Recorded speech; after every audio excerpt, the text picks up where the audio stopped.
Good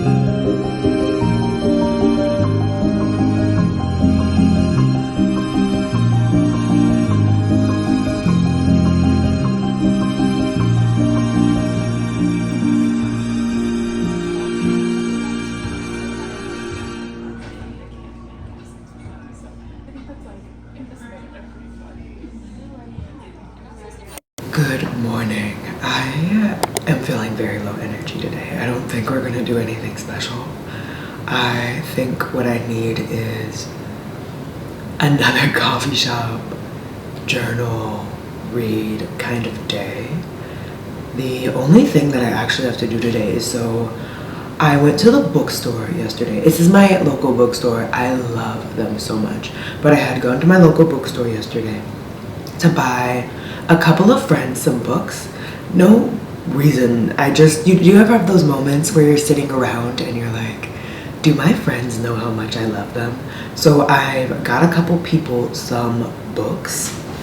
And I got them wrapped super cute. One of them is, so I have a friend who isn't into poetry, so I thought that it would be nice to just gift them my personal favorite poetry collection and something that spoke a lot to me. And so that's what this one is. It's Bright Dead Things by Ada Limon. Ada Limon is easily one of the most talented poets that I've encountered. I've been to a couple of readings of hers, and even her presence is just so powerful, and the way she carries herself and the weight that her words hold is just so beautiful. So I got that for a friend. And then for another friend, I have somebody in my life who reads a lot of nonfiction, just nothing but nonfiction, a lot of heavy books. And if they read fantasy, it's always like Game of Thrones or the really high male-centered fantasies. So I got them This Is How You Lose the Time War, which, if you've been around, is one of my 5-star reads of the year. And I told them that I just wanted to give them a book that I love, that would take them out of this world that they're always in and these things that they're always in. Nonfiction is great. I'm not saying nonfiction isn't great. What I'm saying is, I don't know, like there's so much to get from other worlds and so much to get when you put down the pressure of having to learn and having to intake. I do think different parts of your brain work when you're reading nonfiction versus when you're reading fantasy or something just for the enjoyment of being somewhere else. I don't think books always have to do something for you. So that's what I'm mailing out. I do want to sit down and write some letters to go with them. I love you letters, I guess. I just want to tell people I love them. I'm feeling very bright. I'm sure you know, I've told you more than once, I've been in a mental health battle for a year now. And in that battle, it's just the people who have been around, just existing. I just feel so much love for everybody around me, and I want to make sure everybody at all times knows how much I love them. I love you. Honestly, I do. While I'm on it, yes, I do love you. Our little corner of the internet, I feel, is just so wholesome and so good. And I really hope that you feel how much I want to curate a space where you can have your own opinion and you don't feel like you have to agree with me or agree with anybody. And I hope you feel like you can tell me your opinion. I would never get mad at you. I hope everybody here feels the sheer amount of appreciation I feel for you. We're a tiny corner, but I really think it's a good one. I love us. I love you. Thank you for being here. That's enough sappy stuff. What am I reading this weekend? Hold on. You're sitting on a stack of books, and I'm going to grab one.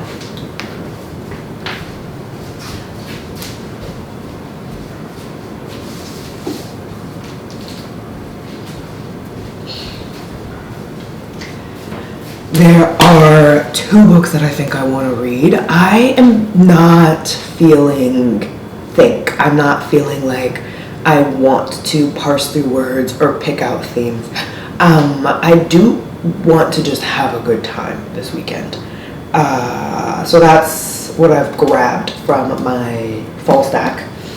And of course, the first one that I want to do this weekend is Red, White, and Royal Blue. I think this is going to be like a nighttime cutesy moment. So Red, White, and Royal Blue is absolutely on my to-do list this weekend. This is a fake dating queer romance. And I am not reading enough queer books. I just am not. So Red, White, and Royal Blue is absolutely on my list. And I also have The Cruel Prince. I don't know what this is about, and I don't want to know. By that I mean I haven't looked it up on Goodreads. I'm not gonna look it up on Goodreads. I really just want to experience this one because Holly Black has a cult following. I'm at the point with Holly Black's cult following that I'm thinking about just pushing through this entire series because of the cult following. And even if I don't love this first book, I'm not saying I'm not gonna, but I just, so you know, even if I don't love it, I do believe I'm gonna keep going because the cult following around this series, I think how the ending goes, however it continues, that's where a lot of the fanhood comes from. So I do want to get through that. And in my pile of books, these are the most light and fun, I think. I have a backup that is a possibility, and that's The Silence Factory by Bridget Collins. This is, I don't quite know, but I do think this might be spooky fantasy. I don't know. These 2 that I just said are 100%. I'm gonna read those. I'm excited. This is if I just kind of blast through those really quickly this weekend. But I don't know if I will. We're about to go get some coffee. We're gonna go sit down for a second.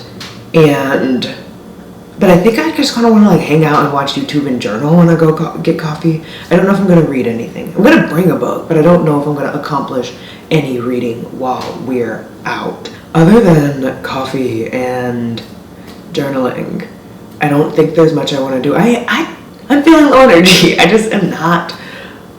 This is not a Adventure Time YouTube channel. We sit and we slow down over here and we don't overexert ourselves. And if we want to go on an adventure, we pick up a book with an adventure. That's what this channel is doing. I might go to Sephora, but also it's supposed to rain. And if it's gonna rain, I just want to snuggle up and get home and read. If that rain starts, you best believe I'm coming home, I'm putting on the fuzzy pajamas, and my day is over. So let's get out and let's move really slowly. Just take your mark, get set, stroll. That's what we do over here. We are the tortoise, but we're the tortoise and we don't even make it to the finish line. We're the tortoise that takes a nap and quite possibly just stays there.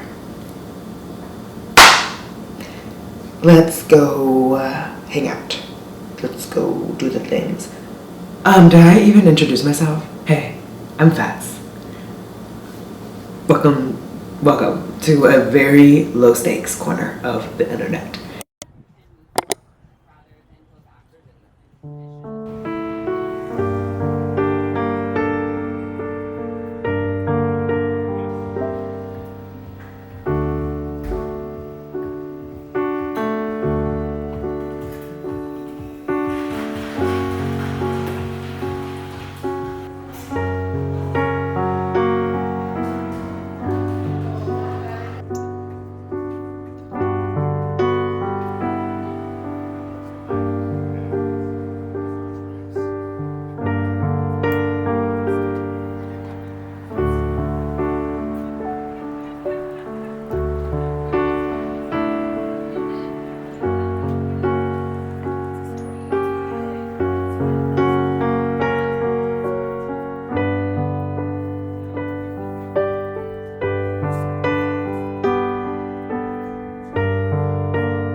Good morning.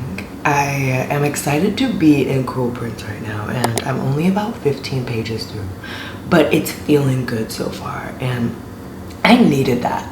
I've been in a weird audiobook world, I want to say, and it started with Lore of the Wilds, which I was excited about, seeing Black characters on a fantasy book cover, seeing the representation of Black hair. I was really excited about Lore of the Wilds, and I think it was supposed to be a love triangle. Not sure. The way it opened up, there was a young girl named Lore whose family owned this apothecary. And in the midst of a horrible earthquake, their apothecary tumbled and half the town that she lived in tumbled. Now this is a town of humans. Now humans don't have their history so much. They live amongst this Fae kingdom, and the humans themselves are poor. They see themselves as outside. They see themselves as less than, and the Fae treat them as such. Now, in that earthquake, the Fae had a library whose wards kind of toppled down, and they needed people to go into this very dangerous library and sort the scrolls, tell the king what the scrolls were, all of that. And Lore was chosen to be one of the people in that library, sorting things and reading through them, getting histories. And she was assigned a guard. And her and this guard are like getting to know each other. There's long glances. He's nice to her. He shows her a good place to get hair products. And I don't know what it is, but I had hit the 35% mark in that book, and I just didn't know why I was there. I didn't know I didn't care, which was weird because I didn't know if it was meant to be this action-packed story, or if it was meant to be cozy, or if it was romance and I just wasn't getting it. But I just hit the 35%, a third of the way through the book, and I just didn't care about the characters. I didn't care about this library. It was odd. It was an odd experience. I DNF'd it. But then after that, I got my hands on Bloodguard. The library had it on Libby, and I didn't have to wait for it at all. It was immediate borrow. So I was like, oh yes, I hear this trending amongst the romantasy girls, and I want a romantasy. I've been in a romantasy mood, and I can't get a good one. After the Wren in the Holly library, which was just full blown not that great. Hold on, before I get to Bloodguard, let's talk about the Wren in the Holly library, because I haven't told you about how I tried to get through that one. That was back in October.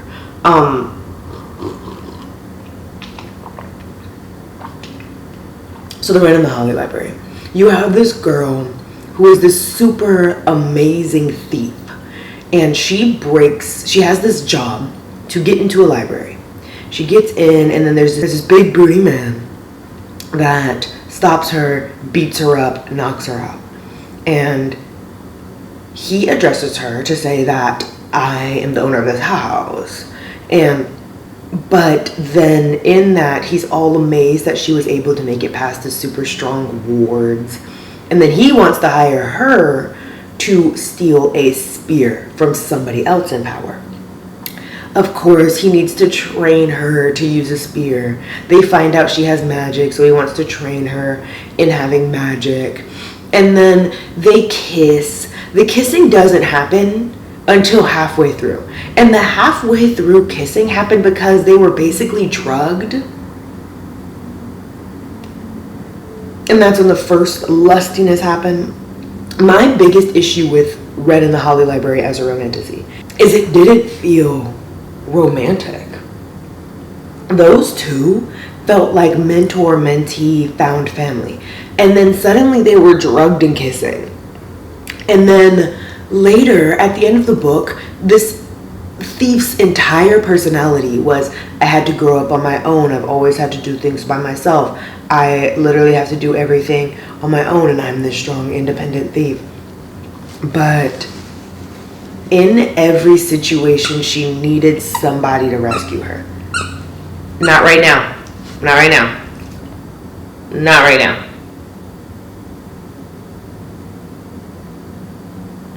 There was no moment, there was no point in the, sorry, he's squeaking, so he's lost privileges for a second. There was no point in the action where she was able to rescue herself, where she did anything helpful. She always needed somebody to save her. She was always knocked out. Somebody always had to swoop in.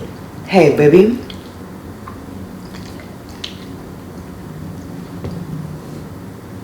Only if you're quiet. Why can't you have a quiet toy? This is a quiet toy. Take that one. This one's nice and quiet. Go play with that one.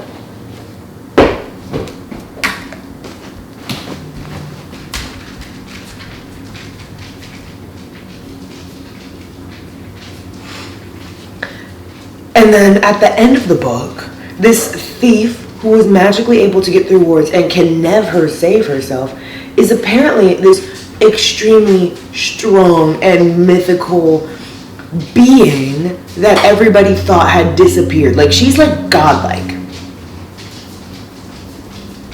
So that was kind of annoying. Good job. Good job. Okay, find another toy. Then let's get back to Bloodguard. Bloodguard has a cool premise. There's these mythical beings who need money, who get into this gladiator situation. That's weird. We don't... Stop. Leave my feet alone. Hey, whoa. Leave my feet alone. That makes me uncomfortable. So people that need money get into a gladiator situation, and then they all fight with the hopes of winning and getting the money, getting themselves out of poverty, getting themselves out of these really poor nations. There, of course, our MMC is a super strong gladiator who's almost gonna win. And then he gains the interest of the princess, who is just so pretty and so amazing.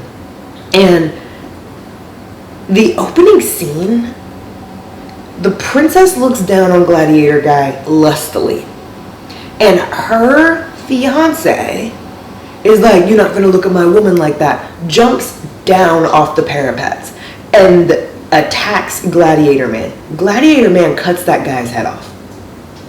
Princess is like, oh no, how am I gonna get to the crown so that I can actually treat people with kindness? I need to make my way to the crown. I am born for this position. Leave my feet alone. Leave my feet alone. What do you want? So then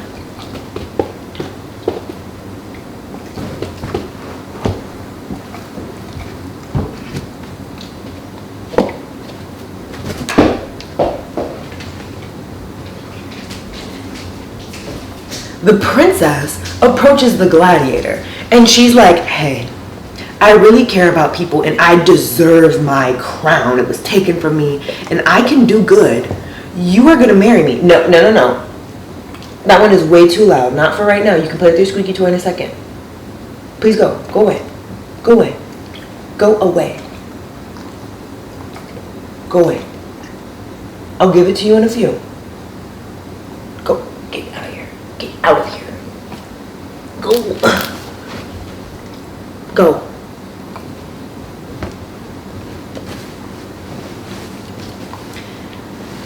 And then gladiator guy and princess woman are super lusty, and at the 30% mark, I just didn't care. I feel like all of these characters that I've been reading, from the Wren and the Holly Library to Lore of the Wilds to Bloodguard,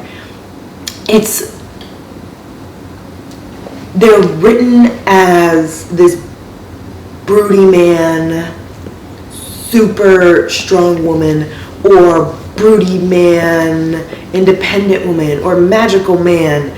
Something about the broody man situation that we've got going on just feels, I don't want to say overplayed because I love the broody guy, but I'm not connecting with these books. Now, I could be the problem.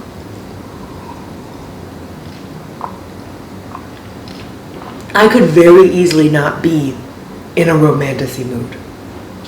But after the DNF, after DNF, after DNF, I picked up an Unkindness of Magicians, which I grabbed because, so I like to go to bookstores and just window shop, and then I put a whole bunch of books in my notes section, and then I see if my library has them. An Unkindness of Magicians was on a end cap at Book People in a 4-story bookstore. It's so cool. I saw it on an end cap there, and there was a sequel that has recently come out, so it's a duology. So I put the first one on hold on Liddy. I got it really quickly. I was excited about it. An Unkindness of Magicians was written, it felt to be a little too cinematic. The action scenes are great, and what the author wanted to do was great, but it jumped in a way that didn't give me any amounts of understanding. And there hit a point where I needed an info dump. I desperately needed an info dump because it was a very political world set in a very political scene. Hold on, let me tell you what it's about. So you open up on a scene of a super powerful magician just popping up in the middle of a street and then walking up into a home and getting nominated to be somebody's choice for a duel. Because the turning is this huge magician's duel where you nominate your champion to fight for you, essentially. And these duels, if you, in the earlier stages of the fights or the battles or whatever, if you lose, you just kind of have to take that loss and it gets marked down on your tally.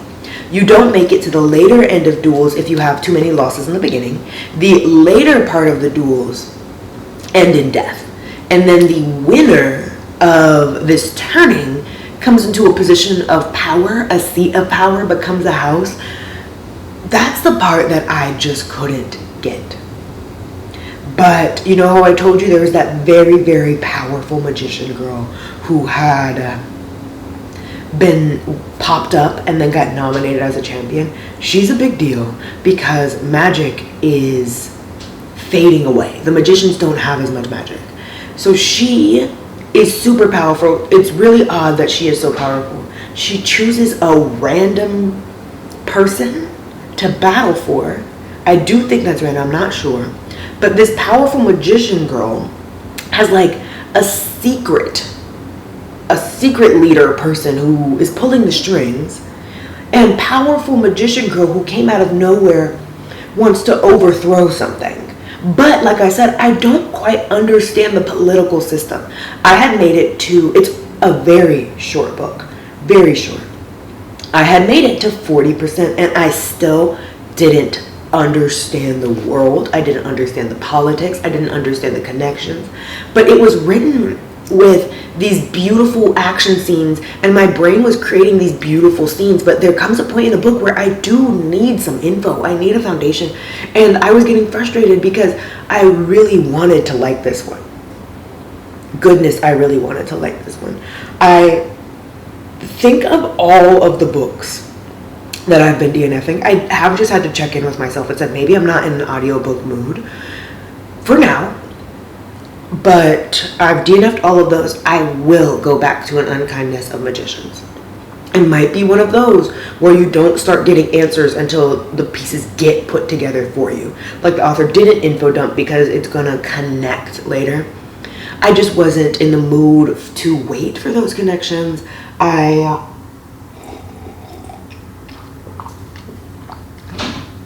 was also just so confused with the amount of voices, the POV jumping. I There are like 10 different POVs that you're gonna be in. 10. And with the fact that I hadn't gotten to info dumping and I didn't quite understand the world, remembering who these people were and their significance and their place in the story was difficult. Meanwhile, in the background of things, there's apparently somebody going around murdering women and taking their finger bones. So there's a mystery, I think. There's these duels happening. There's political unrest. There's 10 POVs. There's a secret person that has secret magical power, and you have a secret woman with a lot of magical power, and you don't have explanations to why the magicians are losing their power. So much is happening. It needed to be a 500-page book. To be a 300, no, I think it's like 280. It's not a long book. To be such a short book and have all of that going on and not just take some time to info dump on me. I was enjoying scenes and the beauty of those scenes, but the loss that I was feeling was not enjoyable at all. The fantasy land of my reading has been weird, which I think is why so many of my October favorites, I didn't really have any fantasy on that list, because it's been a weird one for me to get through. But I am only 16 pages of the way through The Cruel Prince. I don't want to talk about it yet. But when I make it about halfway, I think I'll check in then. We are spending the day in the house today. It's gloomy, it's kind of dreary outside, but a brand new bakery opened up down the street from me. And when do they open? They'll be opening their doors in about 30 minutes. So we're gonna run over there. And then I need to take a hot shower. I haven't showered yet. I'm disgusting. I haven't brushed my teeth yet. It's really nobody's business. But I'm gonna run over there. I'm gonna grab some pastries, grab some goodies, and then come back here, sit down, and become one with this couch. I hope this is good. All of those DNFs have felt weird. But again, do you ever have those moments where you have to sit back and think, and when you have so many things you're not connecting to, you have to check in and be like, am I the problem?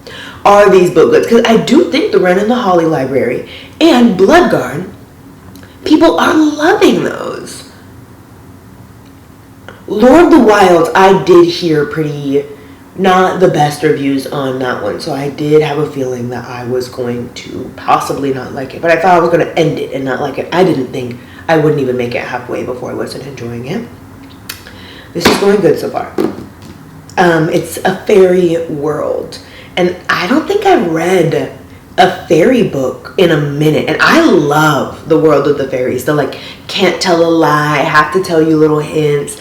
The like nefariousness of fairies while also being just cute and pretty. I like that world. So that's where I'm in here.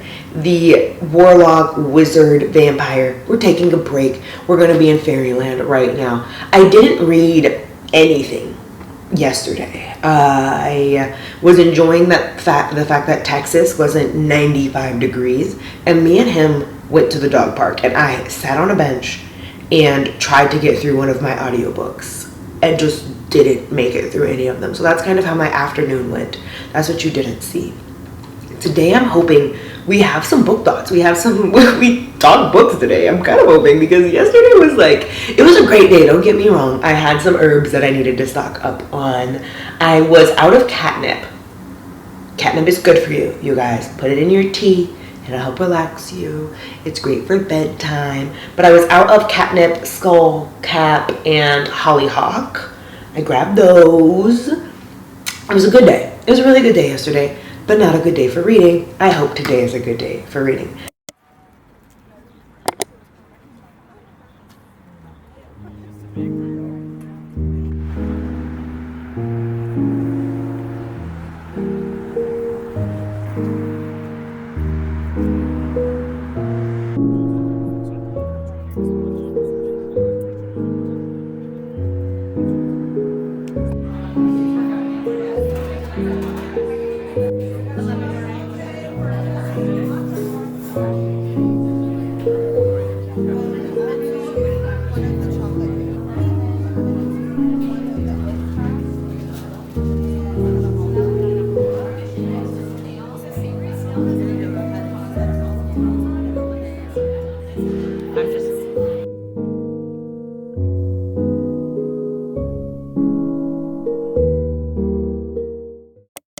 just woke up. Oh my goodness. I took, quite honestly, a 4-hour nap. Once I smashed those desserts, tried to read a bit, but I was so tired that that I ended up just passing out. But I'm here now. Before I pass out, are you gonna sit down? And you can be a part of the video, but you've got to sit down like a respectable human. All right, let's try that again. So before I ended up falling asleep, I got to about a page 108, and it's starting off pretty good. What's happened so far? So we've got, oh dang, so you just don't want to do your job? I think that's interesting. You have these twins, Jude and Taryn, and Jude and Taryn are these two sisters in the human world. There's one day where out of nowhere, a man breaks into their home and just slays her mother and father. And then he says, you used to be my wife, you took my kids away from me, blah, blah, blah, blah, blah, blah, blah. Well, Jude and Taryn, the twins, they're human. They came from the runaway mom and a human man. They have a third sister named Vivian, who is the stolen child of this man who came running in and just started knocking people down with his sword. Not right now. Well, so 10 years pass and the girls are living with this man in the fairy world. His name is Maddox. He is the lead general of the king. But living in this fairy world isn't easy. Jude and Taryn aren't exactly liked. They're human. The fairies see them as lesser. There's a whole lot of bullying going on. Now, some key players that have come in right now are, let me get some names for you. There's Carden, who is one of the princes, actually. He's the meanest. He's like the leader of the bully group. And then in his little group of bullies, you have Nicasia, Valerian, and there's also Locke. Locke is a part of this bully group. Now, so far, Locke's been a little sweet on Jude. Let me tell you about the sisters first, though, before I get into, like, Locke. So Taryn and Jude, two very different people. Taryn's one of those, I just want to be quiet. I want to go to the balls. If I fall in love, then I'll be accepted. If you can get somebody to accept you within them, you can fall in love with them. They can get a bit more privileges in the fairy world.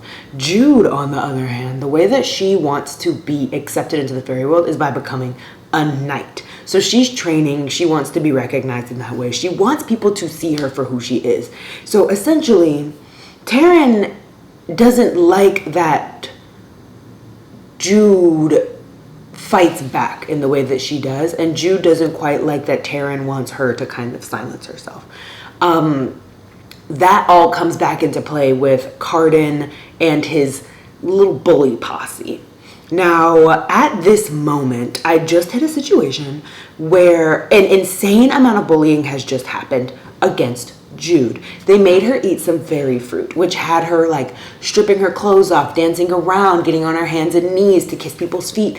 And Locke rescued her. He was like, I'm going to take you home. I'm sorry. And he wants to spend more time with Jude. He's sneaking sweet smiles. He's helped her with her black eyes. He's nursed her. Locke seems like a sweetie. He's got these little horns. He's got this like curly blonde hair. He's cute. I like what he's doing, but he's kind of the guy that's in the background of this bully group. Like, he doesn't stand up against them often, but at the same time, it's this, if you're a part of the in crowd, you aren't bullied by the in crowd, which we get it. It's hard out here. Now, Jude, a few pages ago, I'm on page 108, a few pages ago, the third prince, who everybody just kind of knows is the next in line to be king, he has asked Jude to be his spy. Now, he's asked her to be his spy because humans can lie, fairies can't. So that hiding in plain sight, being able to pick up on secrets, Jude does feel a little offended by this, but she asked the prince Prince D, what's his name again? There are quite a few names. It's not difficult to keep track of. I'm just honestly just woke up at 5 in the afternoon, so that's all there is to that. Prince Dane. So Prince Dane is the one that has asked Jude to be his little spy.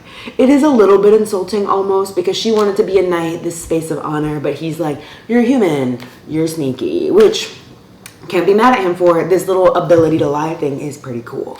I still haven't read the Goodreads. I've been avoiding everybody's comments. I haven't had a spoiler. I've been avoiding TikTok. I've been avoiding YouTube to make sure this isn't spoiled for me, because I do, like I said, know there's a cult following. Right now, I don't know where it's going to go. I don't know what's coming of this. The book itself is 365 pages. I need to be a mother, and then I also need to buy some quick bits at the grocery store. I don't think I'm going to take the camera with me. I kind of just want to enjoy the outdoors. I want to enjoy my time. Speaking of enjoying the outdoors and enjoying my time, I have to pick an audiobook.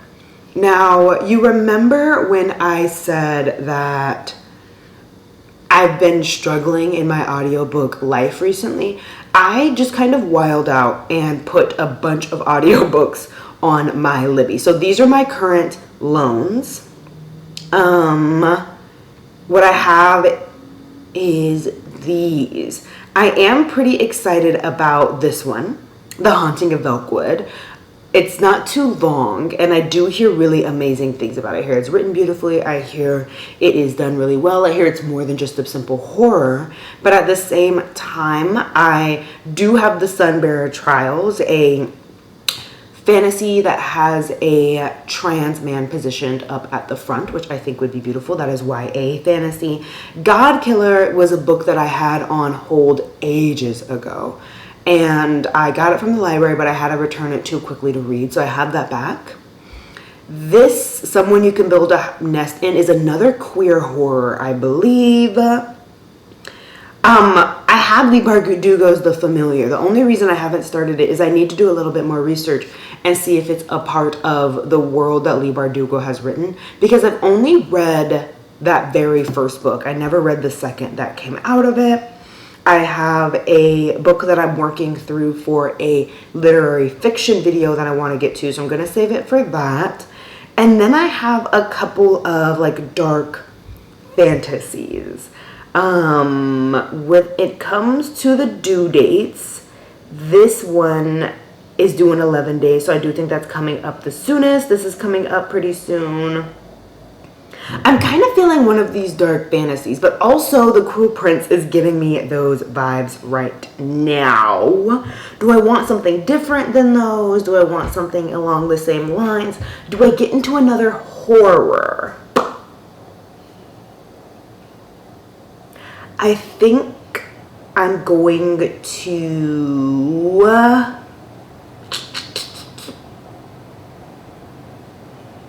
let's do this one.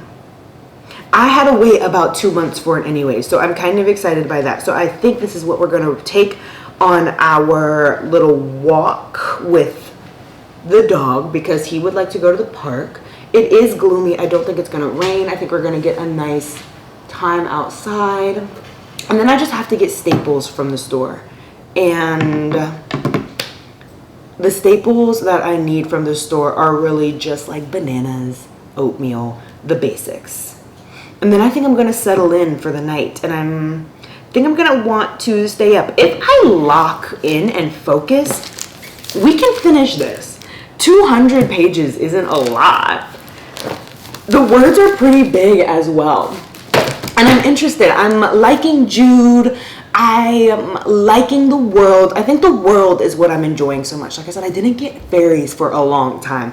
And I'm loving the sprites. I'm loving the mysticism. I'm loving the little, like, bullying is mean, but also the fact of having these like fairy fairy foods and having to keep berries in your socks and wear your tights on backwards in order to avoid this. And there's also this juxtaposition of Jude wanting to fight her way to the top of the fairy world, but that sister Vivian, the one who is fairy, well, half fairy, that was the stolen child, missing the human world and falling in love with a human girl. I do think that's cute. We've got a little bit of lesbian love over there, which I love.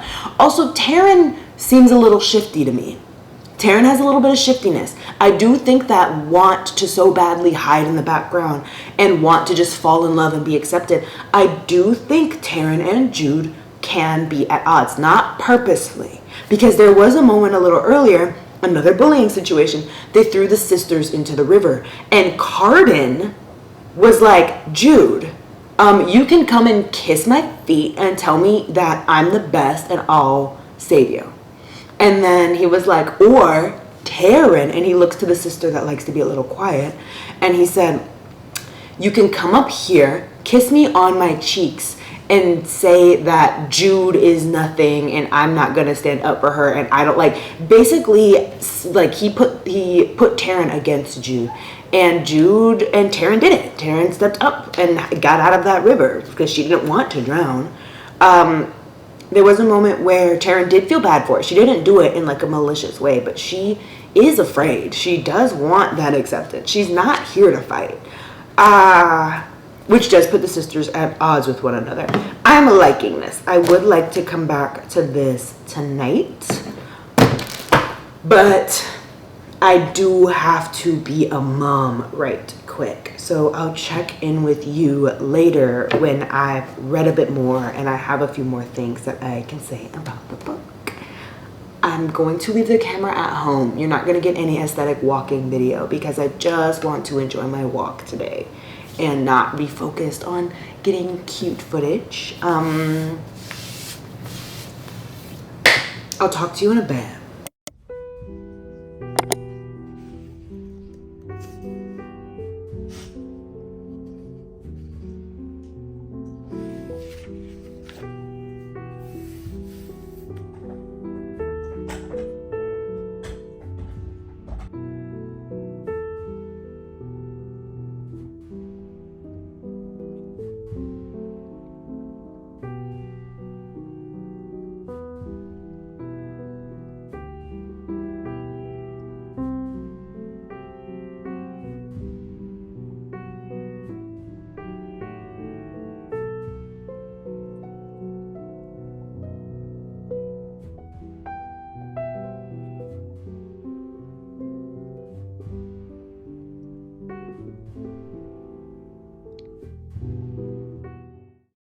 It is late, it is past my bedtime, but we need to talk. Oh my gosh, sit down, just sit down.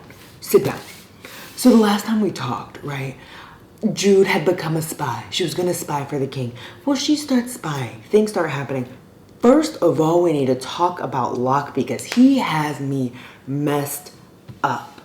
I don't care. And first of all, also, how dare you let me go into this book feeling the feelings that I was feeling earlier today? How dare you let me come into this and you didn't tell me? All I've got to say is I thought we were friends and I thought you cared about me, but obviously you don't. Because, let me collect myself. Locke has me messed up. That action scene where everybody died, my jaw was dropped to the ground. That kiss.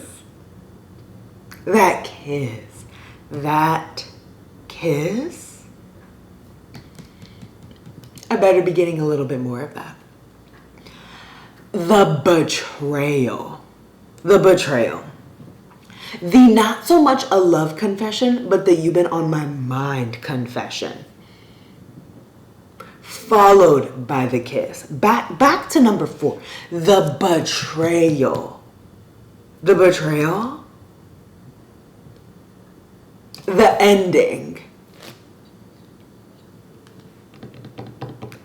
There's no way you brought me in here and you just weren't gonna tell me what I was feeling. There's no way. You let me walk around going, I'm gonna have a calm and chill little relaxing weekend, and you let me pick this up because you're so fake for that.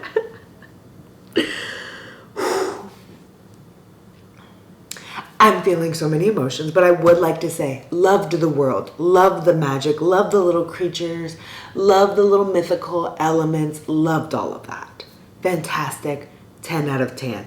Ain't no way I had to feel the emotions I did though. Ain't no way, ain't no way. There were moments that I just wanted to like tear the page out of the book because that duel, you know the one I'm talking about, the duel. There were a couple of duels.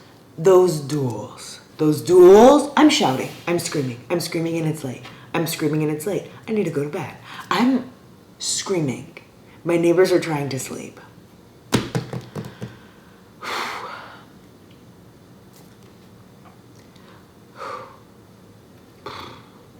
I don't even know if